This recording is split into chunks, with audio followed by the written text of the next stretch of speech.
नमस्कार, आप देख रहे हैं द न्यूज और मैं रानी गुप्ता आपके साथ। इस वक्त की बड़ी खबर सामने आ रही है बिहार से। आपको बता दें कि जिस तरीके से कल नीतीश सरकार की तानाशाही बिहार में देखने को मिली, बीजेपी के मार्च को लेकर के लाठियां चार्ज हुई, तो अब बीजेपी के जो नेता हैं वो हमलावर नजर आ रहे हैं और उन्होंने आज काला दिवस मनाने की घोषणा कर दी है। इसी के साथ ही कल यानी कि शनिवार को भी इस मामले को लेकर के प्रदर्शन किया जाएगा। बता दें, दरअसल जब कल लाठीचार्ज हुआ था तब बीजेपी के एक नेता की हत्या हो गई थी और इसी हत्या को लेकर के बीजेपी लगातार नीतीश सरकार को घेरे हुए नजर आ रही है। तो वहीं जो बीजेपी बिहार अध्यक्ष हैं सम्राट चौधरी, उन्होंने एक बड़ा बयान दे दिया है। उनका कहना है कि नीतीश कुमार की अपराधियों के पैर में लाठी मारने की हिम्मत नहीं है और हमारे सिर पर लाठियां मारी हैं। आपको बता दें, न सिर्फ यहां पर बीजेपी नेता की हत्या की गई है बल्कि ऐसे कई बीजेपी के एमपी एमएलए रहे जिनको कई सारी गंभीर चोटें आई है। इसकी जमकर निंदा की जा रही है। तो वहीं कहा यह जा रहा है कि बिहार एक बार फिर से जंगल राज में लौट चुका है। इतना अत्याचार तो अंग्रेजों ने भी नहीं किया था जितना कि नीतीश और तेजस्वी की सरकार के द्वारा किया जा रहा है। तो वहीं देखने को मिल रहा है कि बीजेपी जो है वो प्रदर्शन शुरू कर चुकी है, विधानसभा भवन में पहुंच चुकी है और यहां पर बकायदा उन्होंने हाथों में पोस्टर और बैनर लेकर के नीतीश और तेजस्वी सरकार की निंदा की। इस दौरान देखने को मिला कि बीजेपी विधायक संजय सिंह को मार्शल ने पटना में बिहार विधानसभा से बाहर निकाल दिया। दरअसल जो संजय सिंह विधायक हैं वो कल की तस्वीरों को बयां कर रहे थे। उनका कहना है कि मैं कल की घटना का विरोध कर रहा था, मैंने पीठ दिखाकर ये बताया कि देखिए कैसे आपकी सरकार ने हम लोगों पर बर्बरतापूर्ण तरीके से लाठी चलाया। मुझे बस ये दिखाना था कि तुरंत अध्यक्ष ने मार्शल को बाहर करने का निर्देश दिया और मुझे जबरन उठाकर बाहर फेंक दिया। तो ये जो तस्वीर है वो सामने आ रही है कि कल जब यहां पर कई सारे मुद्दों को लेकर के बीजेपी बिहार के द्वारा प्रदर्शन किया जाता है, मार्च निकाला जाता है शांतिपूर्ण तरीके से, तो ये मार्च जो है लाठीचार्ज में तब्दील हो जाता है। आंसू गैस के गोले दागे जाते हैं और वाटर कैनन का इस्तेमाल भी किया जाता है। लेकिन जब इसी लाठीचार्ज में जिस तरीके से हिंसा अपनाई गई, कैसे बीजेपी नेताओं की हत्या कर दी जाती है, गंभीर चोट आती है, तो इस मसले को जब विधानसभा में उठाया जाता है तो वहां पर भी उन्हें बाहर का रास्ता दिखा दिया जाता है। इस बीच देखने को मिला कि कल तेजस्वी यादव ने जम करके केंद्र सरकार पर भी आरोप लगाए। उन्होंने नौकरी को लेकर के भी सवाल उठाया केंद्र सरकार पर। उनका कहना है हम तो 10 लाख नौकरियां दे ही देंगे, लेकिन केंद्र सरकार आखिर ये नौकरियां कब देंगी। साथ ही उन्होंने परिवारवाद को भी लेकर के जमकर निशाना साधा। उनका कहना है कि मोदी जो है वो बार बार विपक्ष पर परिवारवाद का आरोप लगाते हैं, लेकिन मोदी कैबिनेट में ही कितने परिवारवाद भरे हुए हैं जो उन्हें नहीं दिख। सुनिए आखिर तेजस्वी यादव क्या कह रहे हैं। कौन लोग ये बात कह रहे हैं, ये बात समझने की जरूरत है। ये लोग रोजगार मांग रहे हैं 10 लाख, तो बताएं ना भाई कौन सा ऐसा राज्य है देश में जहाँ 3 लाख से भी ज्यादा विज्ञापन जो है सरकारी नौकरी निकाली गई है। इसका कोई जवाब दे। और हम तो कह रहे हैं कि हम रहते 10 लाख तो पूरा कर ही लेंगे, लेकिन ये 2 करोड़ का हिसाब देना भाई, महंगाई का हिसाब दें, तो सारे शिक्षक से हमारी भी बात है। और यहाँ तो आज तो कोई शामिल भी नहीं था, ये तो बेकार का भुगतान कर रहे हैं। 18 साल तक कौन था भाई यहाँ सरकार में? अरे हम तो मेरा जवाब दीजिए ना, ये कौन था? ये महागठबंधन की सरकार बनी है तब ना राज्य के तब बहाली निकाली गई, तब जो है राजकीय जो दर्जा जो है वो दिया जा रहा है। और कोई छोटी मोटी जो शिकायत होगी संवाद कर रहे हैं हम, संवाद पे जो उनकी शिकायत होगी सुनेंगे। आपको बता दें कि बीजेपी के बिहार विधानसभा मार्च के दौरान गुरुवार को पुलिस लाठीचार्ज में कई कार्यकर्ताओं के घायल होने और जहानाबाद के जिला महासचिव विजय कुमार सिंह की मौत के विरोध में पार्टी शुक्रवार को राज्य में काला दिवस मना रही है। बता दें कि बीजेपी का कहना है कि विजय सिंह की मौत लाठीचार्ज में ही हुई है।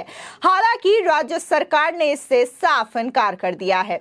प्रदेश बीजेपी अध्यक्ष सम्राट चौधरी ने ये कहा है कि काला दिवस मनाने के दौरान मुख्यमंत्री नीतीश कुमार और उप मुख्यमंत्री तेजस्वी यादव के खिलाफ प्रदर्शन किया जाएगा। और ये चीजें देखने को भी मिल रही है क्योंकि लगातार हाथों में पोस्टर और बैनर लेकर के जो बीजेपी के तमाम नेता हैं वो नीतीश और तेजस्वी सरकार के खिलाफ लगातार प्रदर्शन करते हुए नजर आ रहे हैं। बता दें कि उन्होंने आरोप लगाया है कि बीजेपी के कार्यकर्ता की नीतीश कुमार ने हत्या की है और पार्टी इसकी निंदा करती है। जब से नीतीश कुमार ममता दीदी के संरक्षण में आए हैं तब से ये सब चीजें हो रही हैं।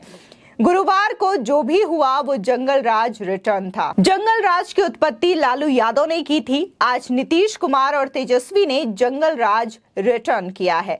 आपको बता दें इसी के साथ ही देखने को मिला कि सम्राट चौधरी और बीजेपी के द्वारा ये घोषणा की गई है कि विजय सिंह के परिवार को 10 लाख रुपए की मदद दी जाएगी। बता दें कि विजय सिंह का अंतिम संस्कार आज फातुहा में किया जाएगा। उनके अंतिम संस्कार में बीजेपी के कई दिग्गज नेता पहुंचेंगे, इस बात की भी खबर सामने आ रही है। आपको बता दें वहीं दूसरी ओर डिप्टी सीएम तेजस्वी यादव जब गुरुवार को बिहार विधानसभा पहुंचे थे तो वो पूरी तैयारी के साथ नजर आए थे। दरअसल वो सिर्फ अपने केवल विभाग के जवाब को लेकर ही नहीं पहुंचे थे बल्कि उन तमाम सवालों का जवाब लेकर भी पहुंचे थे जो लगातार बीजेपी की ओर से उनसे पूछा जाता रहा है। तेजस्वी यादव ने कहा कि हम लगातार काम कर रहे हैं लेकिन जितना सहयोग केंद्र सरकार से मिलना चाहिए उतना सहयोग केंद्र सरकार से नहीं मिलता है। ऐसे में राज्य सरकार पर वित्तीय बोझ ज्यादा बढ़ता जा रहा है। साथ ही तेजस्वी यादव ने कहा कि केंद्र सरकार लगातार योजनाओं का नाम बदल देती है और उससे आम लोगों को कोई फायदा नहीं होता। उन्होंने जोर देकर यह भी कहा कि पता नहीं केंद्र सरकार में बैठे लोग बिहार और बिहारियों से इतनी ज्यादा नफरत क्यों करते हैं। बिहार के प्रति सौतेला व्यवहार किया जाता है। पता नहीं क्यों केंद्र की सरकार बिहार के लोगों को तंग कर रही है। यदि बिहार को विशेष राज्य का दर्जा मिल जाता तो बिहार टॉप 5 में होता। यहाँ बाढ़ और सुखाड़ के साथ साथ हर तरीके की समस्या है। साथ ही तेजस्वी यादव ने कहा कि मेरे ऊपर ये चार्जशीट पहली नहीं है और ना ही ये अंतिम चार्जशीट है। मेरा प्रतिशोध और प्रतिकार किसी से कम नहीं है, स्वयं से है, इसलिए मैं यहाँ हूँ। बीजेपी भाई से भाई को लड़वाती है, नफरत फैलाती है और बीजेपी से कोई नहीं डरने वाला। आपको बता दें दरअसल कुछ दिनों पहले ही सीबीआई ने लैंड फॉर जॉब स्कैम मामले को लेकर के राउस एवेन्यू कोर्ट में तेजस्वी यादव लालू परिवार के खिलाफ चार्जशीट दायर की थी। उसी मामले को लेकर के तेजस्वी यादव ने विधानसभा में अपनी प्रतिक्रिया दी है। इसी के साथ ही उन्होंने नौकरी के मुद्दे को लेकर के भी अपनी बात रखी। तेजस्वी यादव ने कहा कि नीतीश कुमार की सरकार में लोगों को 10 लाख नौकरी भी दी जाएगी और रोजगार भी दिया जाएगा। इसकी चिंता किसी को करने की आवश्यकता नहीं है। इसको आंदोलन बढ़ती महंगाई पर करना चाहिए। सबसे ज्यादा डीजल पेट्रोल के दाम बढ़े हैं, गैस की कीमतें बढ़ी हैं, टमाटर का दाम बढ़ा है, हर चीज का भाव बढ़ा है। उस समय महंगाई डाल लगती थी, अब महंगाई महबूबा और भौजाई लगती है। साथ ही तेजस्वी ने कहा कि 70 साल में सबसे ज्यादा बेरोजगारी हुई है। हर सेक्टर को निजीकरण के हवाले किया जा रहा है। 8 से 10 महीने में महागठबंधन की सरकार 3 लाख लोगों को नियुक्ति पत्र बांट चुकी है। आने वाले समय में हम लोग 10 लाख नौकरी दे ही देंगे, लेकिन ये लोग 2 करोड़ का हिसाब कब देंगे? देश में बढ़ती महंगाई का हिसाब दें।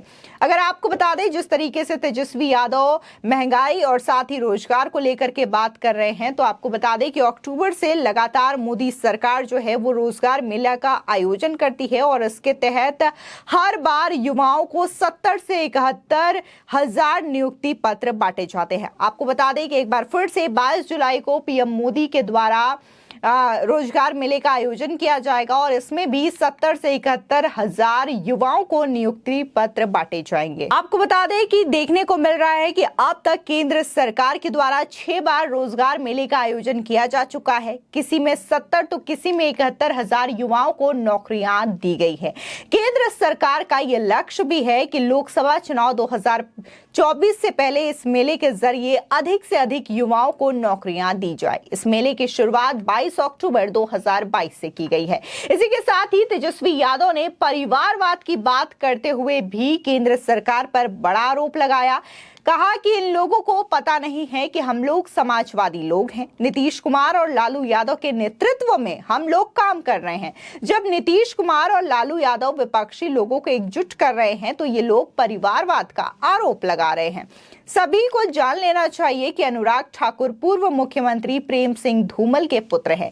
ज्योतिरादित्य सिंधिया माधवराव सिंधिया के बेटे हैं। किरण रिजिजू ये रिमझिम खारी के बेटे हैं। पीयूष गोयल वेद प्रकाश गोयल के बेटे हैं। डिप्टी सीएम ने यह भी कहा कि केंद्रीय मंत्री अनुप्रिया पटेल और इनके जो पति हैं वो भी विधायक है। राव इंद्रजीत सिंह पूर्व मंत्री राव वीरेंद्र सिंह के बेटे हैं। भारती प्रवीण पवार पूर्व विधायक अर्जुन पवार की पत्नी है।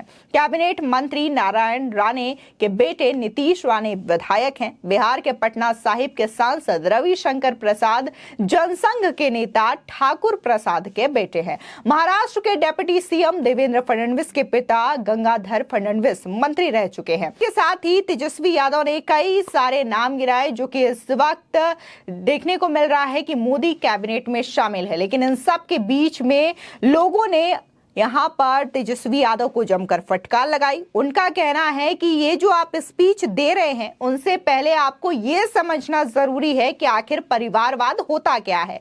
यहां पर कोई एक पार्टी नहीं है जिसका अध्यक्ष जो है एक ही परिवार के कई सारी पीढ़ियां बनती आई हो, जैसा कि आपकी पार्टी में होता है। पहले आपके पिता ने पार्टी बनाई हो, फिर आपकी माता जी बिहार की मुख्यमंत्री बनी हो, पिताजी आपके बिहार के मुख्यमंत्री बने हो, उसके बाद अब आप बिहार के डिप्टी सीएम हैं और बिहार के सीएम बनने का ख्वाब देख रहे हो, और आपके भाई हो या फिर तमाम लोग हों लगातार आरजेडी के अंडर में काम कर रहे हैं। चाहे बात हम कांग्रेस पार्टी की करें जिसमें लगातार सोनिया गांधी ही अध्यक्ष रही, उनके बाद देखने को मिला कि राहुल गांधी अध्यक्ष हो जाते हैं। इसी तरीके से कई सारे पार्टी हैं, समाजवादी पार्टी है जहां पर मुलायम सिंह पार्टी बनाते हैं, उसके बाद वो अध्यक्ष रहते हैं, मुख्यमंत्री बनते हैं, उसके बाद अखिलेश यादव इस पार्टी के अध्यक्ष हो जाते हैं, यूपी के सीएम बन जाते हैं। लेकिन ऐसा जो है वो बीजेपी पार्टी में नहीं देखने को मिल रहा है, जहां पर एक व्यक्ति के द्वारा पार्टी बनाई गई हो और सिर्फ एक ही व्यक्ति के द्वारा उस पार्टी का